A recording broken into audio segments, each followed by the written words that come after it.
Welcome to University Drive, your pathway to the transformational work of University of the Bahamas. Our goal is to build a better Bahamas by shaping tomorrow's leaders today, finding solutions to challenges, and forging new opportunities for growth. University Drive, where faculty, staff, students, and alumni travel the road of progress together with you. Welcome to University Drive. I'm your host, Nikki Bo, and I'm excited to be joining you again for another exciting edition of our show here on Guardian Talk Radio. My guest today is Miss Erin Brown, and she is no stranger to us, but she is the Director of Compliance and Disabilities at the University of the Bahamas, and she is going to share the services and support that her office offers our students. And so, Erin, thank you so much for choosing and agreeing to be a guest on today's show.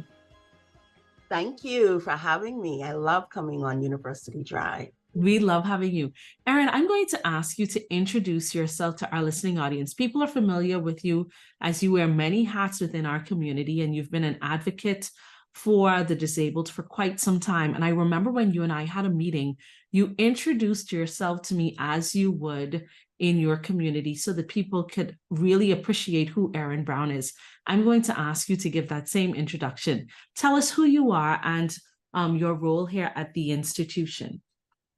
Thank you. Yes, it has become my standard introduction as we enhance, encourage, and give examples of what inclusive communication looks like, feel like, and can be duplicated. So my name is Erin Brown. I am the Director of Disabilities and Compliance at the University of the Bahamas. I am a short, blonde hair, Black female wearing today brown tinted glasses. My pronouns are she and her, and I self-identify as a limb difference individual, also known as an above-the-knee amputee. Thank you for that introduction, Erin. Erin, what purpose does an introduction like that serve, and why is it important for you to give those details in an introduction? Well, it is important to use that form of introduction, and that's very basic because I can also say what I'm wearing, what my background or environment is, and what this fosters is access. Access for persons who are not using visual cues, their sight, to receive information, content, or key points that are important to a conversation, or even to the person that is presenting. And so it allows image description, which allows persons who are using their audio receptors to receive the conversation, to receive the content or material, to know who is speaking to them. And it's also a really good icebreaker. You know, a lot of times we get very filled with anxiety and stage fright when we're in spaces, but it gives you another layer of introducing yourself in a very organic way that persons can appreciate and hopefully join in. Yes, I think I have to try that one of these days in terms of introducing myself, and it flows off of your tongue oh so easily and smoothly. I guess you've been doing it frequently enough that it's almost second nature. It's like me saying, hi, I'm Nikki Bo. Yes, so absolutely. Tell us, how long have you been at the University of the Bahamas, and give us a general overview of the role and function of the Office of Compliance and Disabilities. And I'm asking you that because normally when we think of compliance, we think of the financial services sector, right? And that's not what this role is about. So give people a better understanding of what the Office of Compliance and Disabilities is all about. Wonderful. So yes, so This office was established in 2017, 2018. I came into office in November of 2019. And so during that time when I came in, we immediately entered into the pandemic in 2020. And so a lot of my first 3 years here, about 2.5, 3 years, were remotely. And so crafting with that would be like for our administration, faculty, staff, and students at the university when accessing academic accommodations, digital access support, and making sure that we have the ability to provide access for all learners within our university campus, and that includes UB North. So it was a huge task coming in under those circumstances. But when we returned back to campus, we just hit the road running. We were able to now do a lot of assessments and evaluation that provided us with the format and the templates and the processes that we currently use now as we strengthen our access, inclusion, and opportunities through inclusive education strategies. And so the Office of Disabilities and Compliance purpose is to ensure equal access, promote inclusivity, and foster a culture of excellence within our institution. Through our mission, goals, and vision, we are dedicated to empowering individuals with disabilities, advocating for their rights, and cultivating an environment where diversity, equity, and inclusion are celebrated. So some of the services that we provide are reasonable academic and social accommodations. So we call it academic and non-academic accommodation services for our students with disabilities that not only protects their right, but it promotes disability inclusion on an accessible campus. And some of those services would include priority registration, academic accommodations that may mean that when it's time for you to take your tests or examinations, you may need additional time. So you're going to proctor in our academic testing services department that supports separate and individual proctoring for students or faculty that need it. Class scheduling, mobility assistance, student support services, as well as sign language interpretation, alternate text. We do have a population of students that may come in that may be blind, low vision, visually impaired, and I dare to even say, sometimes when your scripts for your eyeglasses don't come in time and you need the additional support, we're able to provide you with alternate text, from text to speech or enlarging the prints. And we also have a inclusive computer lab and accessible student lounge that we have now coined. And when I say we, I mean our students. Our Mingos decided that our space should be called the Mingos Access Center. And so this is a space where all of these things happen, and it also fosters inclusive social engagement. So pair tutoring happens here, trainings, CPR trainings, safe zone trainings. We have programs, games, activities, workshops. They all happen in the Mingos Access Center. And I would love to also share that, because a question we usually get is, well, what type of disabilities do we provide these services for? It's all of them, all varying types of disabilities and combinations of disabilities we provide services for. So that can be physical disabilities, where it is you may be blind, deaf, hearing impaired, low vision. You may have psychosocial disabilities, and that's along the mental health alignment. We also have immunocompromised. We heard a lot of that in comorbidities within the pandemic, where those are high risk factors, sickle cell, lupus, all of these things that might cause or impact you through episodic episodes. We also, and that also includes pregnant women. and I always hear a sigh of relief, like, yes, thank you. We are seen when I say yes, pregnant women. absolutely.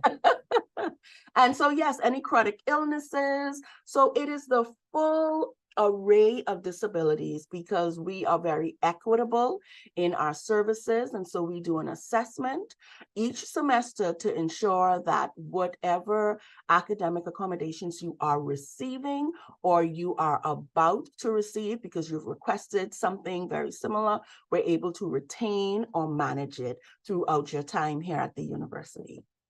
So, Erin, you mentioned a lot of the physical disabilities. Mhm. What about the learning disabilities? Yes. Let's talk about that. What are some of the learning disabilities that are resident here among our student population that your office supports and makes Mhm. sure that they receive, the access that they need? Yes, the access and the support.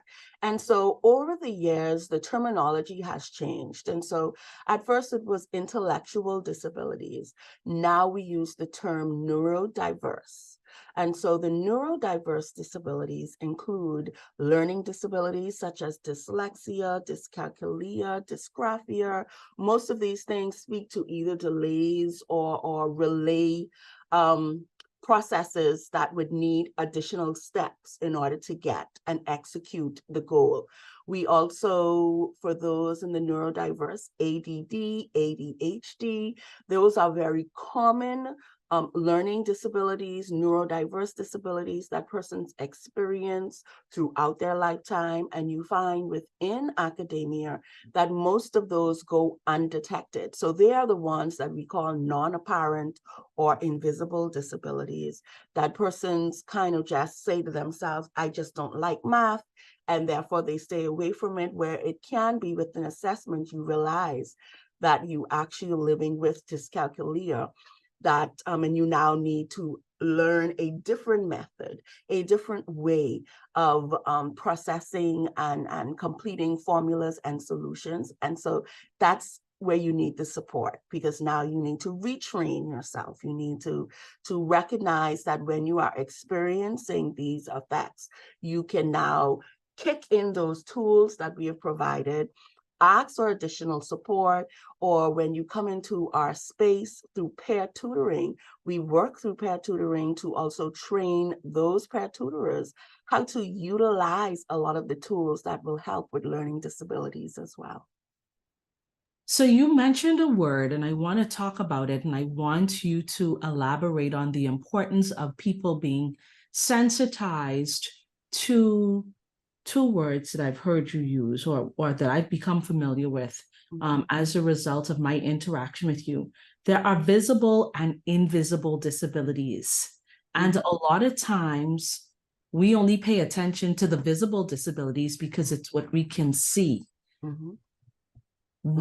How do we get people to recognize and realize that there are also invisible disabilities that we need to be cognizant of, aware of, sensitized to, and sensitive towards the individuals who may be experiencing or have these invisible disabilities? Mhm. Let's touch on that for me, please. Well, what I would say is we know that human nature is whatever we can see with our eyes is what we would consider fact, and that is exactly what it is, and it cannot be anything else. The reason why we ensure that we are providing services for all disabilities, because not one person with a disability or a disabled person is alike.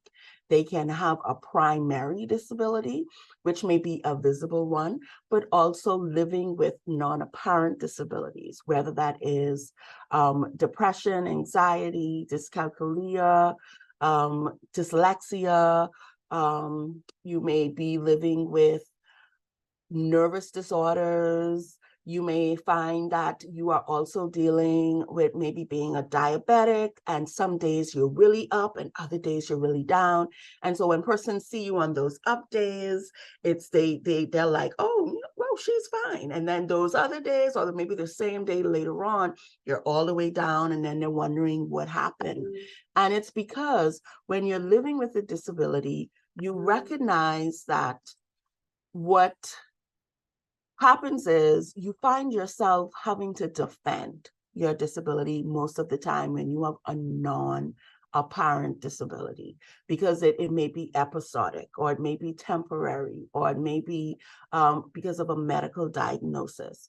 But we all need to recognize at the end of the day that all of the different types of disability, anything that limits, reduce your everyday, your on average engagement, limits it, reduces it, or even stops it, is considered a disability, whether it's temporary or whether it is permanent. And so it's much more difficult to recognize the non-apparent one, because it takes an individual to be very comfortable and feeling very safe to self-identify with a non-apparent disability.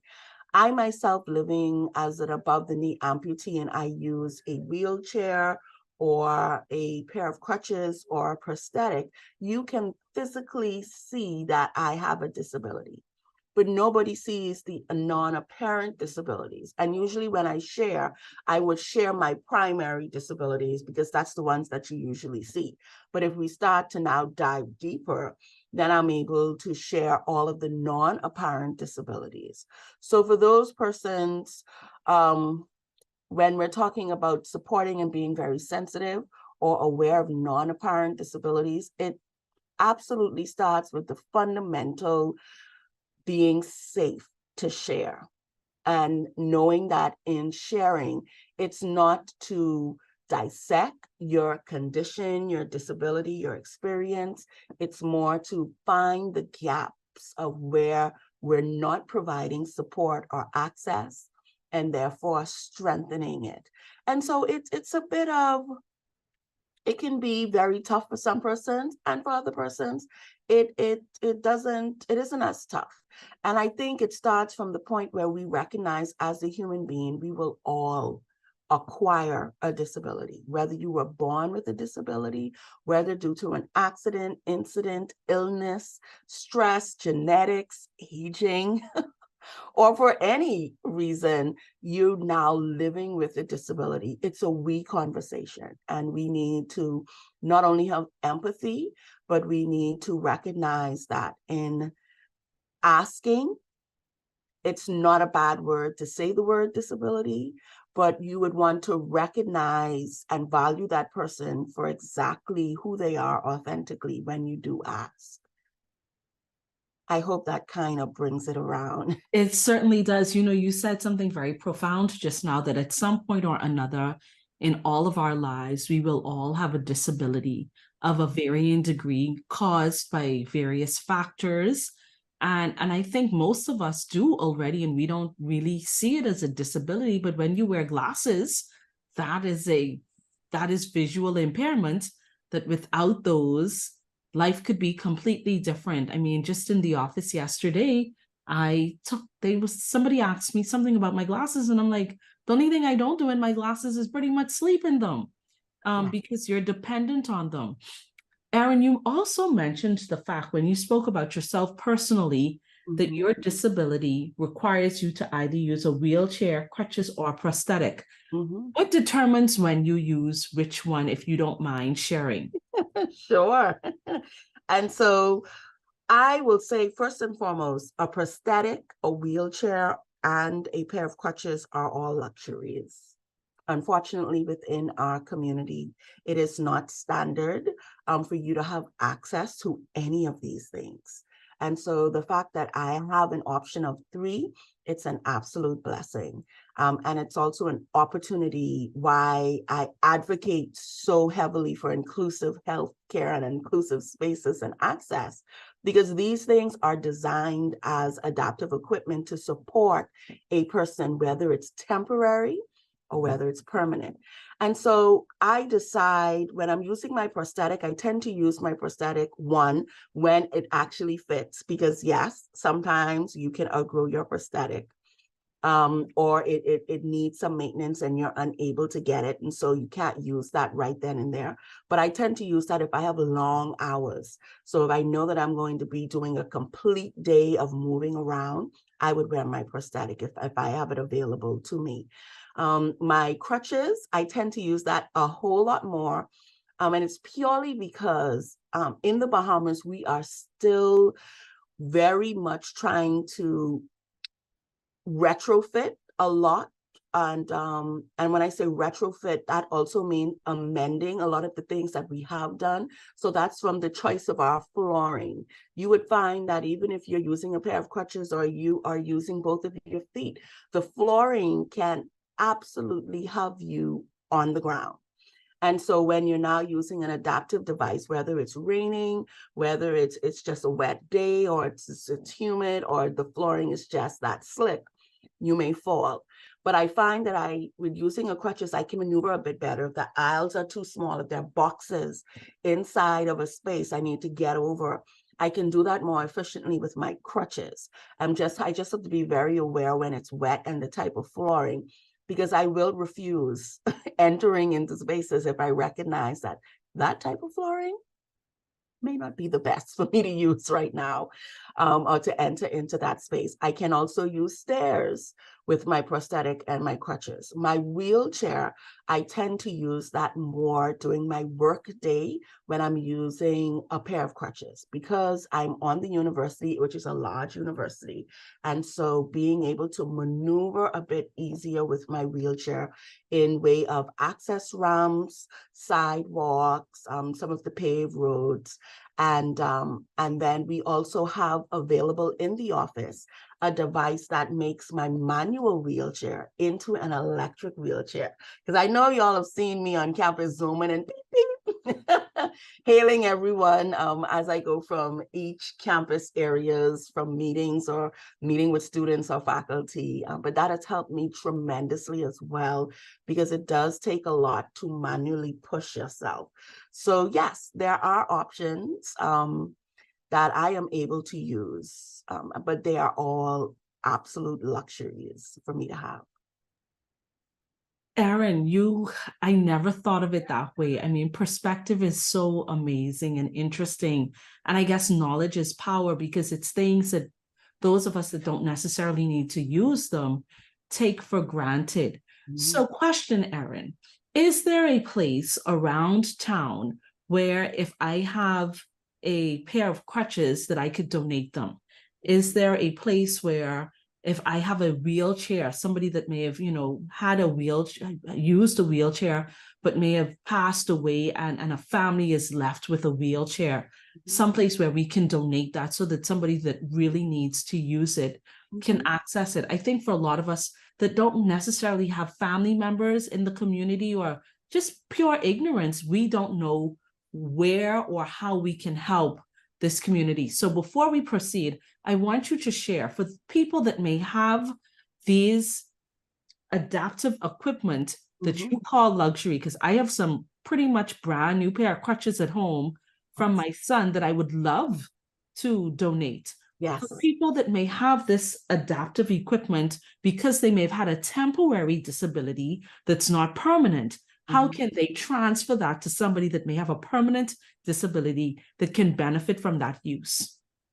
Yes, and guess what? There are various places. There are disability-related organizations. There are community centers. Even some of the urban renewal centers will take them. I usually, and I'll be honest with you, even here at the university, when we have persons donating, I usually put in requests for some of our students because they need wheelchairs, crutches. So I also accept those here that we can now distribute to our registered students, not only here as undergraduates, but also graduates, because our office stay in contact with our graduates with disabilities as well. And we know that these devices, sometimes or most of the times, if you're using them every day, they need to be maintenance and or replaced. So but one of the main spaces that persons, when they're not sure exactly what, where, or how, they can contact the National Commission for Persons with Disabilities. It's literally located off of JFK, which is now next to the new Bank of the Bahamas. But that's what houses in the Ministry of Social Service that house the National Commission for Persons with Disabilities. You are able to not only request assistance, you're able to donate there as well.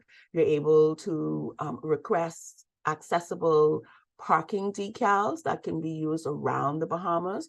We also offer that service here for our on-campus administration, faculty, staff, and students to receive an accessibility decal, parking decal that can be used on the campus. But we have applications for both the National Commission for Persons with Disabilities decals, as well as when you need to register. So one of the main things I would encourage persons to do, because we do recognize in disaster and emergency and just in everyday budgeting, annual reports, we do not have adequate data collection of persons with disabilities, marginalized groups, or disaggregated data. I would encourage you, even with the devices that you have and you'd like to donate them, look around your community and see who needs to be registered and give that assistance of helping them get registered. There is an online link. There is hard paper. You can physically take them in. There's many ways that we can also support them. When you don't have something to donate physically, you can also donate your time, your knowledge, and give the gift of access and inclusion to them. Thank you so much for that, Erin. We're gonna take our first break here on the show. When we come back, I want to delve deeper into what access and academic accommodations look like for students on campus and how your office helps to augment those services for our students and what it means to be registered. So we're going to delve a little deeper and talk about that. We take our first break here on University Drive. We'll be right back.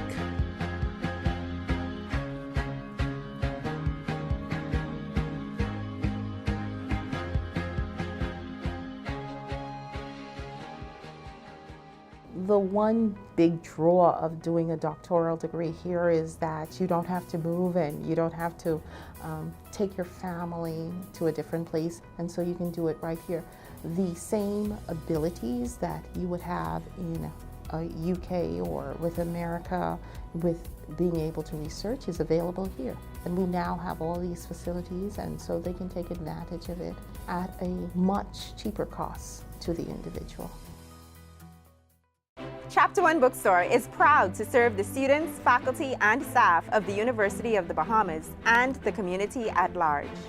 We are the premier choice for the purchase of university textbooks and supplies, and UB logo apparel, paraphernalia, and gifts. We also carry a wide variety of school supplies, learning aids, and leisure books. Visit our copy center for all of your printing, copying, and binding needs. Chapter One Bookstore is located on the ground floor of the Michael H. Eldon Complex on University Drive. Shop with us on Monday through Saturday. You can contact us at 397-2650 or email at chapter1@ub.edu.bs. Follow us on Facebook and Instagram at Chapter One Bookstore. Chapter One, the premier choice.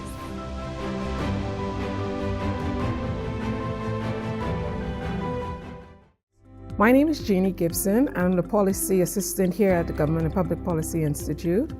The series that we normally do on a quarterly basis, one of those is Meet the Policymakers series, is to actually engage the policymakers to discuss relevant policies to what's going on relating to those policies here in the country, as well as to give the public an opportunity to hear and actually discuss it with the policymakers.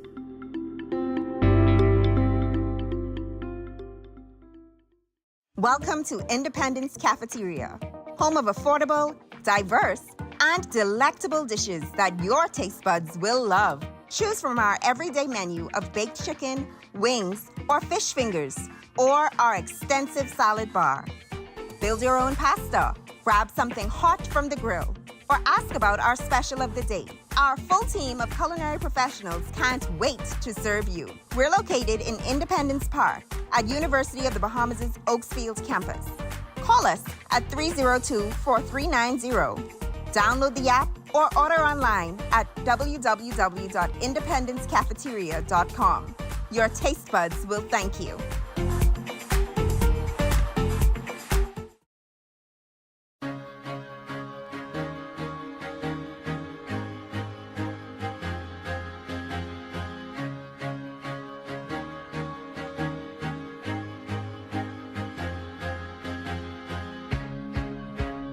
Welcome back to University Drive. I'm your host, Nikki Bo. If you're just joining the conversation, my guest today is Erin Brown. She is the Director of Compliance and Disabilities here at the University of the Bahamas. And the central role and function of her office is to provide access to our students and our stakeholders that have visible and invisible disabilities, whether they are temporary or permanent, and making sure that they have the resources they need in order to function here on our campus and to aid in their students' success. And so, and we're going to delve a little deeper. For the sake of our listening audience, because I'm sure there are some parents, there are some relatives, there are even some students listening to you who may not know what it means to be registered with the Office of Disabilities and Compliance. Walk us through the process of registering and who should register, and how many students do you currently have registered? Oh, wow. Yes. So that is a very important question.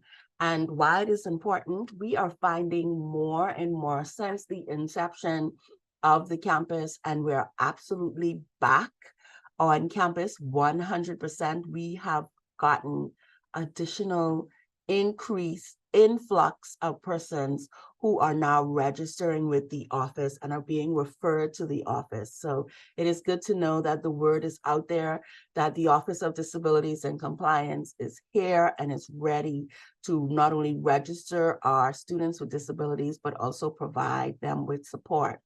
And so students or parents who are listening and who are considering, should my child, is it a good idea? What is available to my child who may live with a disability or who may need additional support? Because all learners are who we service. All learners are who is the target market in academia. And so whether it's full-time or part-time, know that an educational journey is filled with challenges. I mean, adjustments, new adventures, but also it is now time to advocate, self-advocating for your needs. So your student that you're thinking about, your child, I want you to sit down with them and ask them, what would they like to do? Because I think a lot of things that happens within our community, our disabled community, is we don't have these conversations with our family members, our children, persons who are now coming of age and they're graduating, and we're trying to figure out career, leadership. What are we going to do for the rest of our lives? Have that conversation with them, because that's where it starts, of how the Office of Disabilities and Compliance would be able to support their desire, their goals, but also to support you as a advocate, an ally for your loved one to be successful. And so we encourage each of you to go on our website, which is ub.edu.bs, www.ub.edu.bs, and check out our policy for students with disabilities. It not only gives you a really good barometer, which we have amended, especially after the pandemic. We've been reforming a lot of our policies to ensure access and inclusion for all of our students. But if you look at that current policy that is there, it's going to give you a better understanding of how the university is prepared to support our students, but also some of the things that you can now start even from now to get your student into transition. High school, college, university, technical, vocational spaces, different ball game. And so we need to ensure that their goals are not only aligned with their access, which is a human right, but we make sure that they are able to articulate or to learn how to advocate their needs. Because in university setting, in academia, they're going to have to do that. And so it's not going to be mommy and daddy and auntie and sister and brother making those calls. It's going to be them. And you can support them, but we want them to amplify their voices because their voices are very important. And so the process isn't that hard, isn't that difficult. It isn't long. What it allows us to do is we were able to, due to the pandemic, we were able to transition into a lot of digital access. So our forms, once you email disabilities office at ub.edu.bs and request or say that you're interested in coming into the university, what are the next steps? We can invite you for a Mingos Access Center tour. We can then start the conversation and give you some tools. We have a lot of community programs that we provide that are focused on transitioning from high school to university learning. But we would then be able to, once you have filled out the application, which is also online, and whether you self-identified with a disability then or now, we were able to send you those documents. And those documents are a simple intake form that collects your information, a written request form that gives you the ability to now say exactly what your needs are, things that you have been using, what your major is, things that will help us to assess where your needs are. We then have an assessment form, which is for medical verification, whether that is any medical practitioner. It doesn't have to be just your primary doctor. It can be a physical therapist. It could be a speech therapist. It can be occupational therapist. It can be any of those practitioners that are there who can speak to your current condition, experience, or even treatments that you are receiving. And ongoing treatments. It doesn't have to have stopped, but it may actually be continuing as well. Once that is done, you turn in your class schedule, your student ID, and we do an intake with you in person with our intake coordinator, and boom, your academic accommodations are created. It is then sent to the faculty and you, because once again, self-advocacy. We want to ensure that you are clear on what academic accommodations you are receiving, as well as the faculty, and to know that the office is the space that advocate with and for you during this time. We give support to our faculty as well as the student, because if we need to make any amendments, if they need any additional support, we are prepared to provide that. And so that happens every semester, because we know each semester your courses are going to change. So you need to be able to have the ability to flex and adapt if we need to change anything as you go along your undergraduate journey. Erin, thank you so much. So, okay, so somebody, you said a whole lot, a whole lot for people to process. So let's break this down so that people can have an even better appreciation. Let's say that I come in, I register as a student, and I have a physical disability, and I'm in a wheelchair or on crutches. How would the office support me, a student like me? So if you come into the office and you said, hi, I'm a registered student and I would need some support for my classes, we will then give you an intake form. And the intake form, without having to ask you right there and then verbally, will allow you to write confidentially in your own words exactly what your needs are. And so that would be the written request form. And the questions are aligned to allow you to be very organic or authentic in your responses. So we may ask, what are some of the things you need to support right now?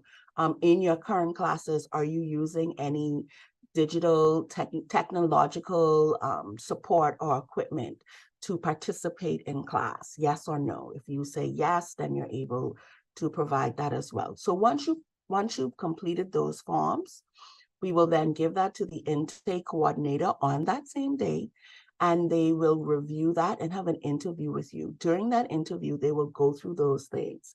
If you are a wheelchair user because of accident and it's something temporary, we're still able to provide you with academic accommodations. And so those accommodations may be that you may have classes that are on the second floor. We will now request that they are moved to the first floor. It may be that you are in a space that doesn't have any access ramps, or the access ramp is inadequate for whatever reason. We're able to evaluate that and then pivot and move those classes or provide additional support or a action step for our physical facilities to repair that ramp or repair that sidewalks to ensure that it's safe and that you're able to use that. Your request may not even be from an academic accommodation side that you need additional time. It may just be physical structures, and that is fine. Then we focus on that. You will not receive accommodations that speak to maybe additional time, wearing noise canceling headphones, wearing shades during class because you might have light sensitivities, or you might be prone to seizures from flickering lights or on and off lights.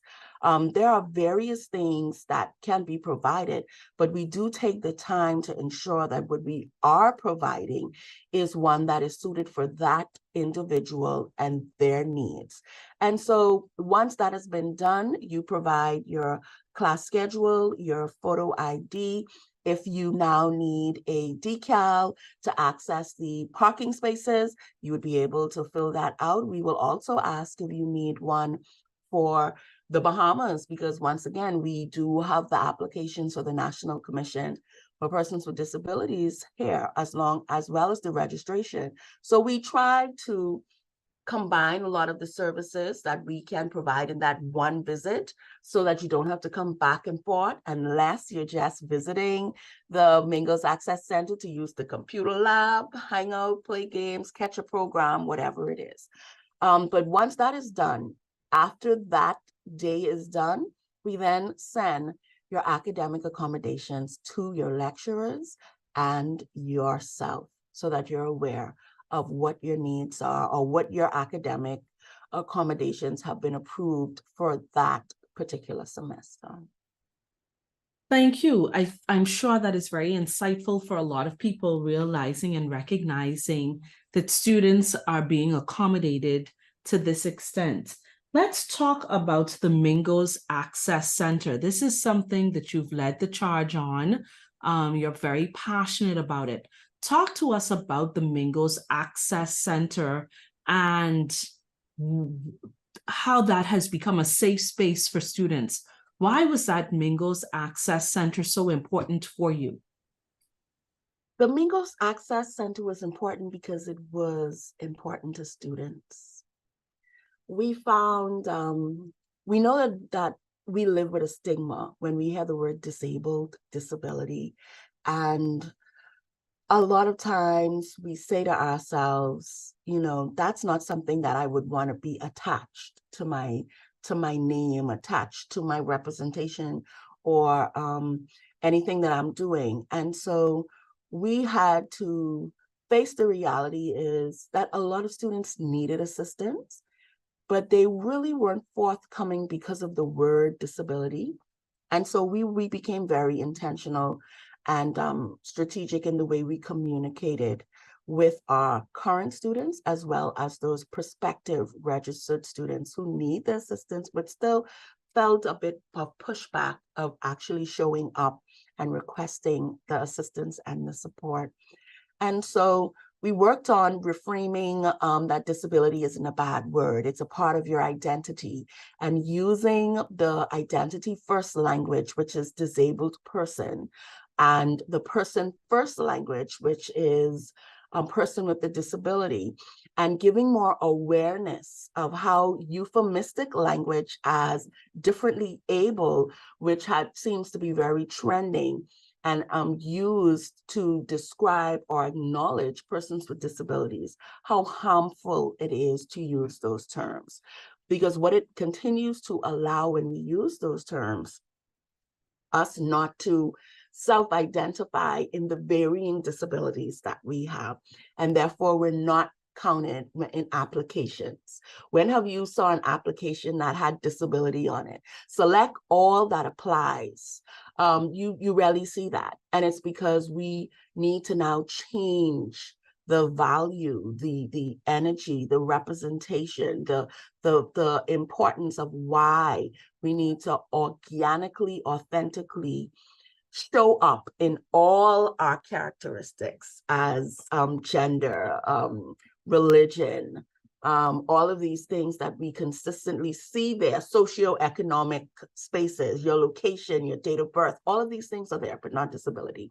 So long story short, we, as we were talking to students about it, we said, okay, we recognize that the Office of Disabilities and Compliance, it just sounds so formal, even though we provide so many things. By this time, we had an inclusive computer lab where students who are not able to go up on the second floor computer labs can come down to our ground floor.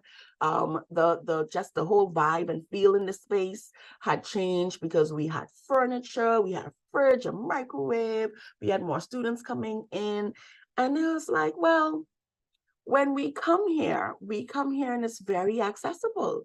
We don't even have to think twice. We know if we ask for this or ask for that, it's here.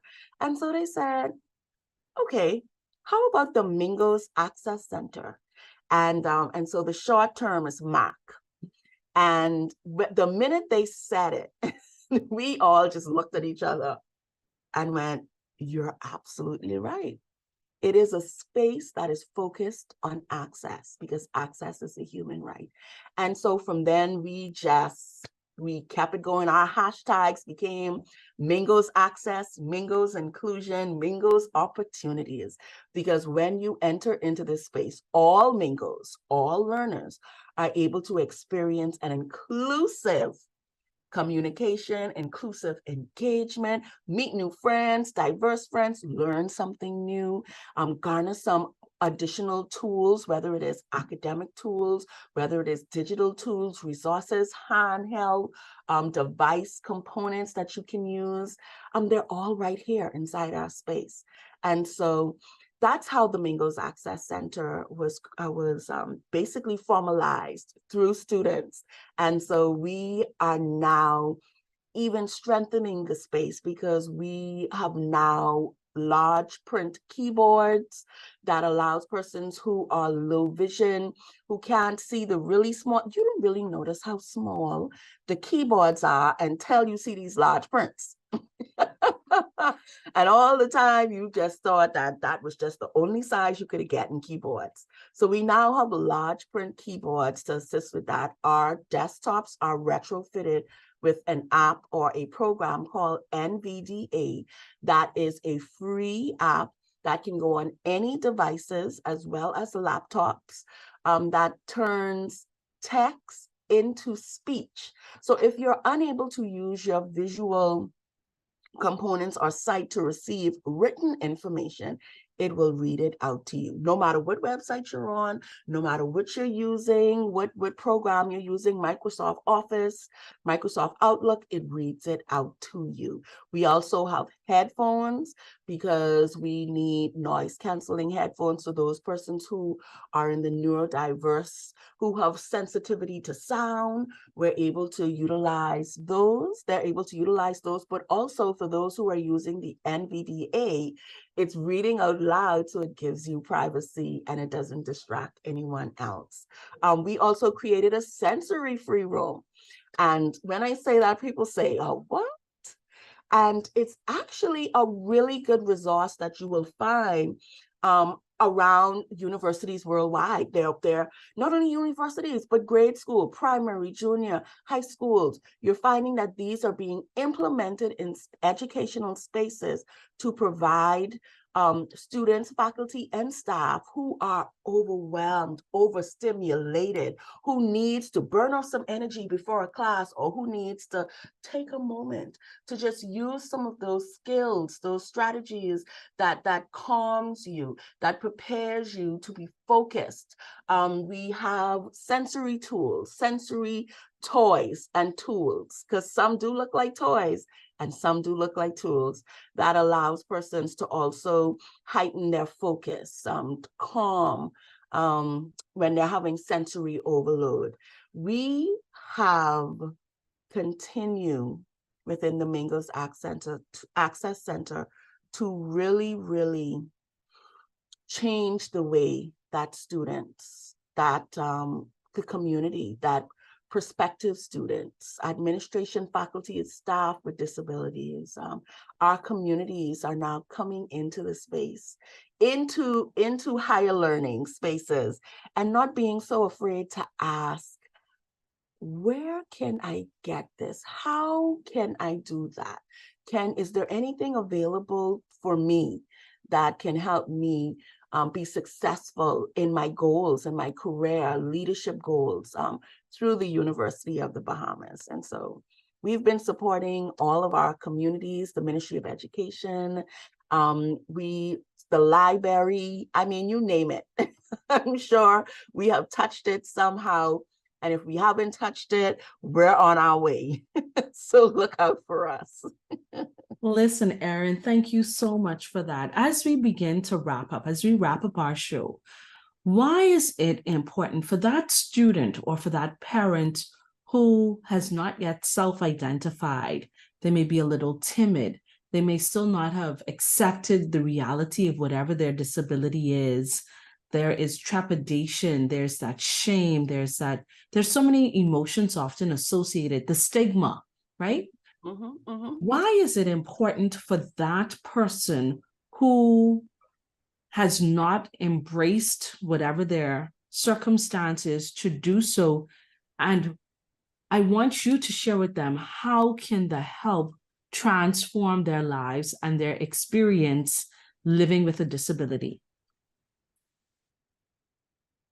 That is such a profound question. As simple as it sounds, it's a profound question, because a lot of how we see ourselves and how society sees us living in marginalized groups. So that's the vulnerable groups. That's persons who may live in poverty, persons who may not have their first language as English, persons who use sign language as their primary communication language. We're faced with trying to find a balance of who we are and our value. And because of a lot of our lived experiences have not been pleasant ones, have been faced with us being told our value, not really amplifying our voices, we still are hesitant, afraid, confused, and frustrated on how to do that. And so this is why it's so important that when the first question you asked, when it concerned basically how do we become more sensitive and how do we become more aware of disabilities, whether apparent or non-apparent, and it's because we need to see ourselves in others. We need to recognize that disability is intersectional. It does not matter your sex, your gender, your religion, your sexual orientation, where you live, how much money you have in the bank, how much education you have, your geographical presence. It does not matter. Any of those things, you can acquire a disability.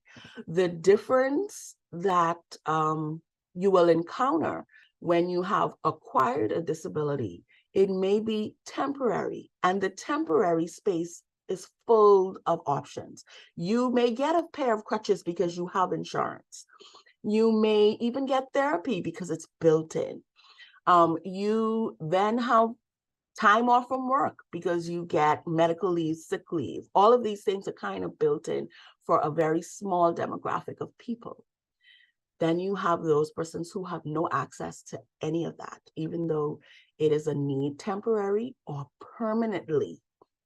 And now they're trying to navigate what to do.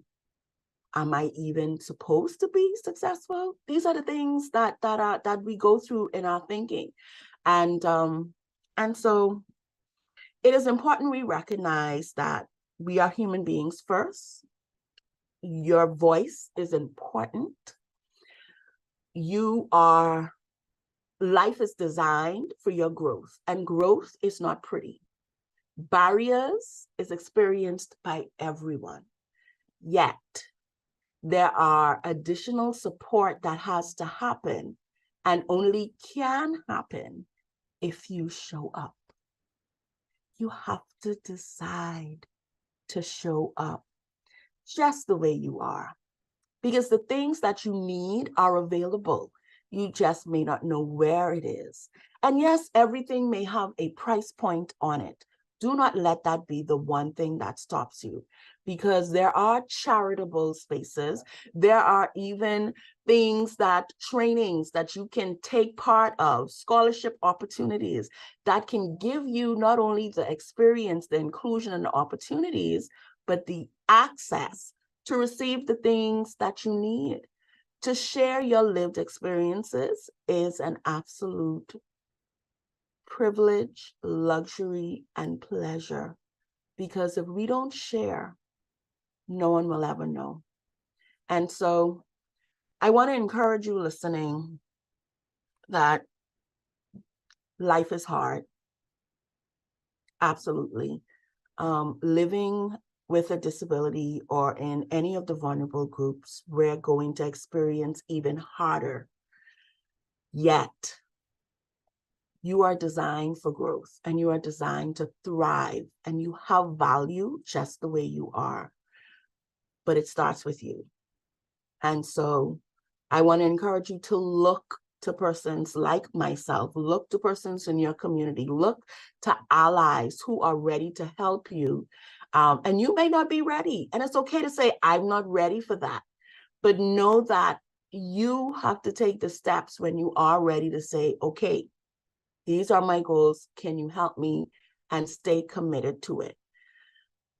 That is what I would say, whether that's recreational, whether that is educational, whether that is professional, whether it's personal goals that you have, it all takes the same amount of energy. You have to show up. You have to show up. Erin, before we go, time has escaped us. I want you to share with people where your office is located so that if they want to recommend or suggest that somebody visits your office, they know exactly where to find you on our campus. Okay, so we are on the main campus in Nassau, Bahamas. And if I forgot to say it before, we also provide services to UB North. So if you're listening at UB North, please contact us, disabilities office at ub.edu.bs. But we are located on the main campus on University Drive in Nassau, Bahamas. We are in the Keva M. Bethel building. That is the entrance on Poinciana. Poinciana is the roundabout right across from Commonwealth Bank. You enter there. When you enter there, you can park, come through the doors, which is the Performing Arts Center. And when you exit to the right, you're not going to miss us, because as you keep walking, the wall that you come to is the Mingos Access Center. You're going to see the signage. If you ever get lost, don't worry, just ask. Everyone knows where we are at this point. Yes, indeed. Everybody knows where you are at this point. Erin, thank you so much for taking the time to sit with me today to talk about the Mingos Access Center and the Office of Compliance and Disabilities. This has been I'm sure, an eye-opener for a lot of our listeners. And that's what we aim to do. We aim to educate our listeners about the ways that we at the university are supporting student success. At the end of the day, that is our ultimate goal and mission, to ensure that our students succeed, whether they have visible, invisible, or no disability at all. That is why we do what we do. So I wish you absolute success in this journey as you continue to support our students. And I'm sure they are grateful. They see you like their mom or big sister, or yes, you are a nurturer in that regard. Thank you. And thank you to my listening audience for joining us today. Be sure to follow us on our website at www.ub.edu.bs,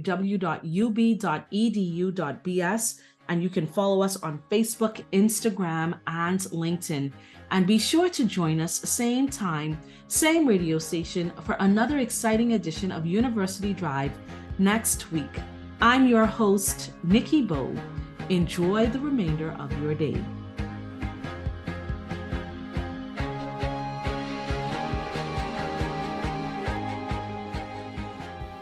University Drive is a production of the Office of University Relations and the Communications and Creative Arts Academic Unit at University of the Bahamas. All rights reserved.